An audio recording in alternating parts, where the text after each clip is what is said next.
Hi, welcome back to another Gadget Report. Let's talk gadgets. And we start another month, May, and we do start talking gadgets. So today I am revisiting something that I have spoken about a few years ago. And I believe it was an article that I wrote a few years ago about the fact that aviation is not really the biggest pollution or the biggest polluter that we have, and one of the main topics of my channel has definitely be the aviation's fight against climate change and what aviation has been doing to improve their emissions. So today I found this very interesting website with very interesting information, and today I bring you the aviation emissions over the last 2 decades. So come with me, let's explore, let's talk gadgets. Okay, so let's go, let's talk gadgets, and let's talk about pollution, emissions, and aviation. So it is a widespread idea that planes and aviation are some of the biggest polluters. Well, it is without a doubt that a plane carries a lot of emissions, and it does do some levels of pollution. But the reality is, and I've written an article about this years ago, and today I decided to go and revisit just to see how those changes have been. And again, we prove this point that they are not, aviation is not the big monster, the bad guy that sometimes people paint it as. Yes, it is true that we do have emissions from aviation, but not the worst of it. I'm reading my notes. It's a lot of information. I will have to read my notes as always. So most of people believe that actually aviation is the big polluter, but in reality, the perception is that aviation only is responsible for only 2.5% of the world's carbon emissions. Of course, let me stress that aviation or a plane, it does not, the emissions of aviation are not limited to carbon, but there's other emissions involved as well. So it's not just carbon, but this is obviously, the carbon is usually the big bad guy. Now, the statistics, and let me talk about this amazing article that I found written by a lady called Anna Ritchie, and it's from the site Our World Data. I will leave the link below so you can actually read the article from Anna and, take your own conclusions. As I always say, this is just my personal view, in this case taken from the data that I saw in this article, and then I give it my personal opinion, my personal view. So according to the article, it says that the reason why aviation it's not on top of the carbon emissions is because in any given year only 10% of the population flies for most years. So for most of the years, only 10% of the global population flies. So it's just a small amount of people that are flying in any given year.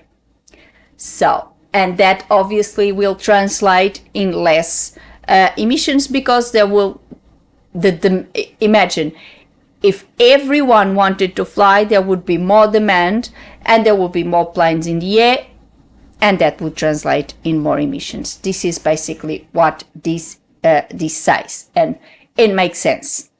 Then the changes in income, for example, with the profitability of aircraft, efficiency and technological improvements may also change aviation's emissions, and we've seen that.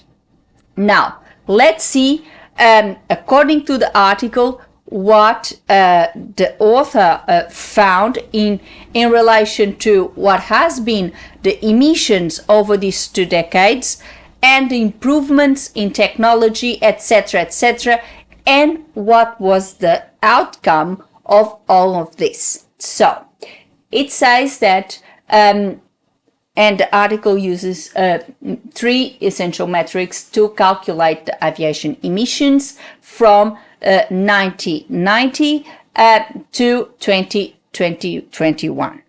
So, it is a 2-decade window that shows us the sector, what the sector has been doing, what have been the improvements, what those improvements have actually caused into the overall outcome.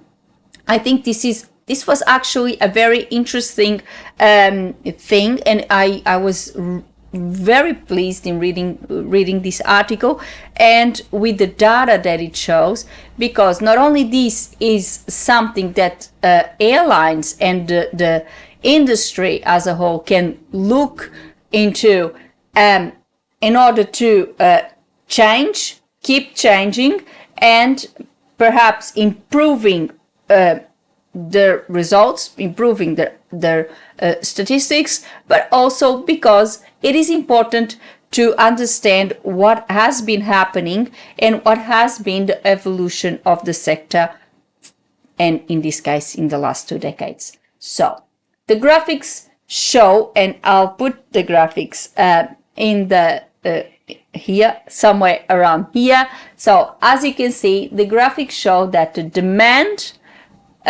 for flights, for passengers, for both freight and passengers, have quadrupled in the last 2 decades. So we have 4 times as much passengers and freight than we had 2 decades ago.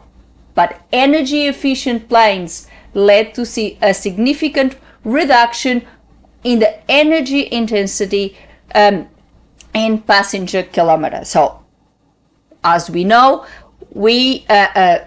airline manufacturers, every single time there is a new plane released, or a model or new model of a plane, that plane will tend to be more fuel efficient, etc., and that, of course, will help massively. It reduced more than half, from 2.9 megajoules in 1990 to 1.3 megajoules in 2019. So, as you can see, it reduced half. The emissions per energy unit remains steady, and this is, and the author says, that is due to the fact that we are still using jet fuel, even though more and more airlines are now bringing in options like SAF, and hydrogen is also being thrown in the mix, etc. We have to be honest about this. The majority of planes are still running on jet fuel, and that, of course, means that emission, so that those emissions per energy unit through it's still steady, because nothing there haven't been, I wouldn't go as far as saying nothing has changed, because I don't think that would be 100% correct, but we still have a long way to go, and there needs to be more change, of course. And the author says that obviously it's the fact to that majority of the operations, the SAF and other greener options are only a fraction of the demand that we have at the moment, that, as we saw, quadrupled in these 2 decades. We also see that the emissions per passenger kilometer also reduced in this period. We can see that in 1990, 1 passenger kilometer would emit 357 grams of CO2, whilst in 2019, this was only 157 grams of CO2. So, as you can see, a massive reduction. And I think, obviously, that efficiency, etc., comes into play. So, how do we do this math? Let's see what the article says, and then I'll give you my opinion. So, we saw that the demand quadrupled over these two these 2 decades. The demand quadrupled, but efficiency doubled. So the double inefficiency has actually means that it's gonna kill half of the quadruple number of passengers. I know it might sound confusing, but I think you can see it. The efficiency is obviously fighting some of that demand. So let's see what it says. The emissions have in fact doubled, so the total emissions will double. And it's true, in 1990, global aviation emitted 0.5 million tons of CO2, and by 2019 the value went up to 1 billion. So this is what happened. It went up, it doubled, but however, demand quadrupled. We also have to consider that not only CO2, and that I said in the beginning of our video, not only CO2 contributes for aviation pollution levels, other things that are thrown also in the mix. The sector contributes to other pollutants as well. So, what is going to be the future? Well, the article say it is likely that aviation emissions will continue to rise because other sectors will be able to decarbonize faster than aviation. I don't know if I will be 100% in agreement with the article, but I see that in a short term, I would see that emissions may still keep on rising. However, we have, as we saw with the data from this article, that efficiency has been helping on that front. So the demand has quadrupled, but the efficiency has doubled, and that will help massively. So I think this will continue, and that efficiency will also continue to rise. So it's an increase as well. And again, more technology in terms of, SAF, hydrogen, other greener options for aviation, even electrification, although I'm not sure how that would work with planes, but I'm pretty sure that it will be thrown in the mix, and I'm sure that will be something that will come sometime along the way. So I think this will be it will be one of those curves that will go up for a little and then will start to come down.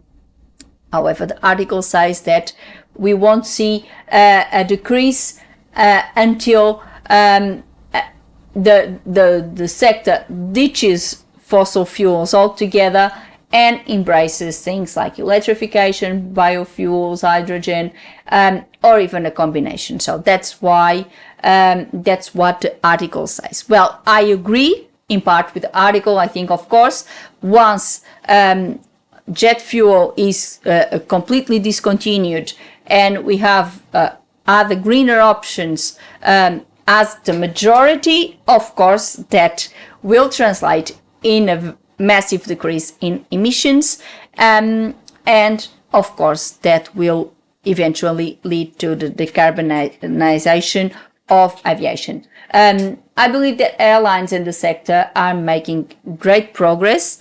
I've been saying this for quite a while in the channel. I've been showing you with definitely lots of initiatives that airlines have been doing, airlines like Qantas, KLM, British Airways, plenty of other airlines that have embraced this fight against climate change and have been doing their bit to try to decarbonize aviation. I, for one, believe that it is possible. I strongly believe that it is possible. I strongly believe that there is a will to make it happen. Of course, it takes time. It is a massive industry. It is, let's face it, running an airline is a very complex business. You don't really just, come up with things and you implement. Is very, very, a very complex business.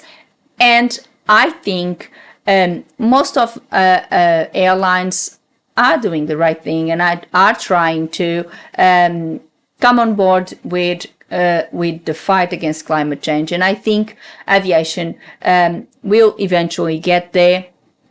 But of course, it is a global fight. It is not just for aviation, it's for all other sectors.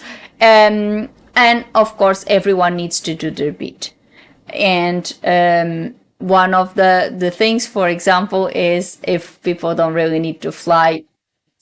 But let's face it, we can also just think that everyone enjoys a holiday.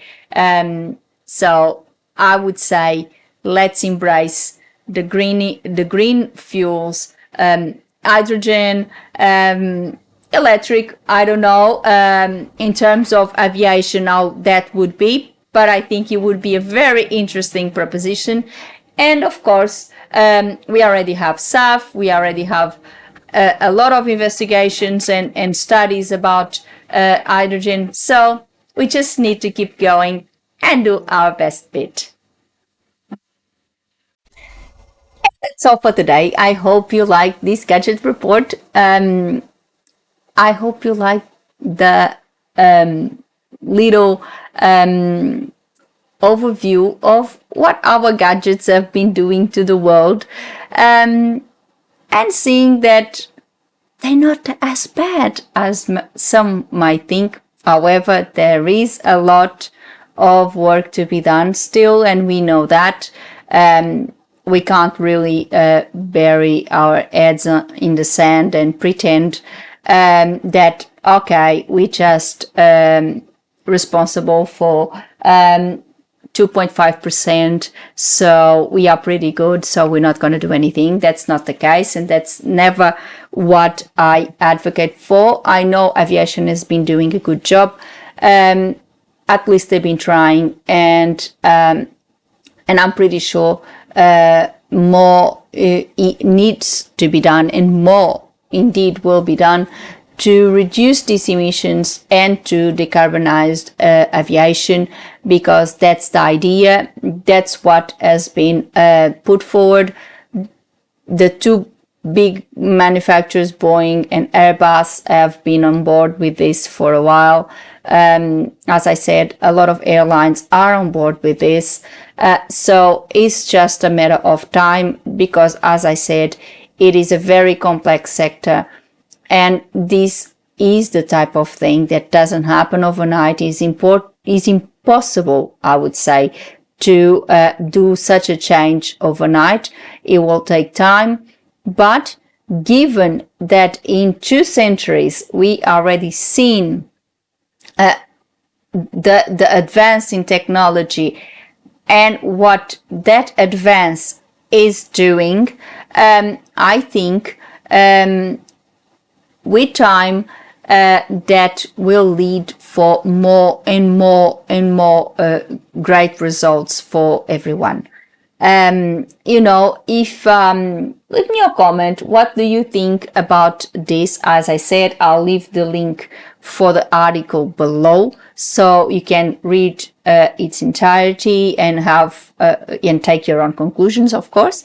And let me know your opinion. What do you think? How long do you think it will take for aviation to eventually meet the net zero target? Apparently should be in 2030. Will it get there? Will it not? I like to be optimist. I think if it doesn't reach that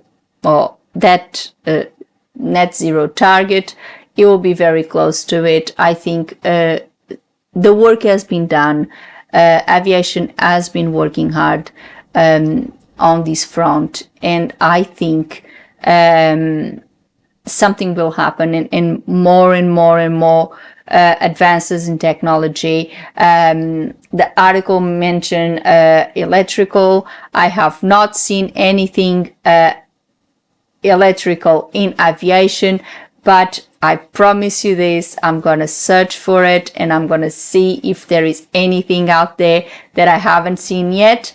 And if I did, or if I do find it, I will do a gadget report about it, because you know how committed I am for this and how important this is for me. I created a channel about aviation because I love planes, I love aviation, but I am also a very strong advocate for the fight against climate change. And obviously, being someone that loves planes so much and knowing that obviously planes are responsible for a huge lot of carbon emissions. Let's not just pretend it's not true. As I said in the article says, the reason it's not the highest percentage globally, it's obviously because it's a small percentage of the population that flies.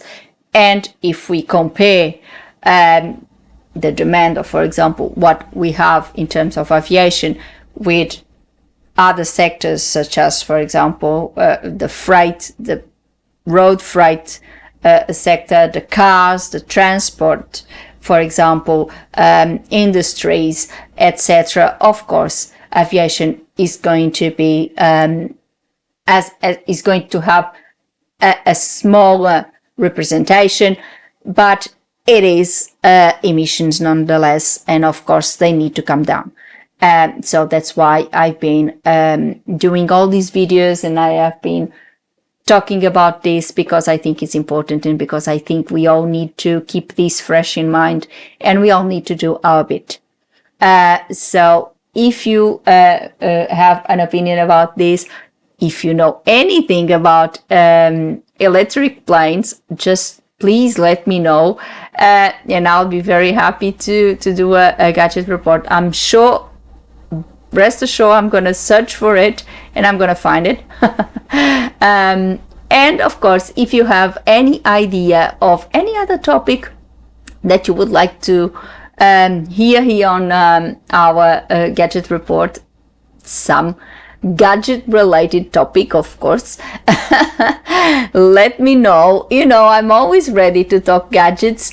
And of course, put a like and subscribe the channel with a little click on the bell so you get a notification of a new gadget report every week. You know that I am very grateful. The channel has been growing, and and I'm very, very grateful for all of you. But if you really like my videos, if you really like my gadget report, it would be very, very good if you could just put a like and subscribe the channel, share the video with someone, so the algorithm picks all of these and starts showing my content to more people, so my gadget report reaches more viewers. It is totally free, as I already said, and I am not gonna spam you or anything like that. So it's just putting a like, and then if you get the notification of a new gadget report, you are totally free to watch it if you want or not. So please put a like, subscribe, and share the videos. Before I go, I would like to thank you all for watching. I'll see you next week. Have a good one. Bye.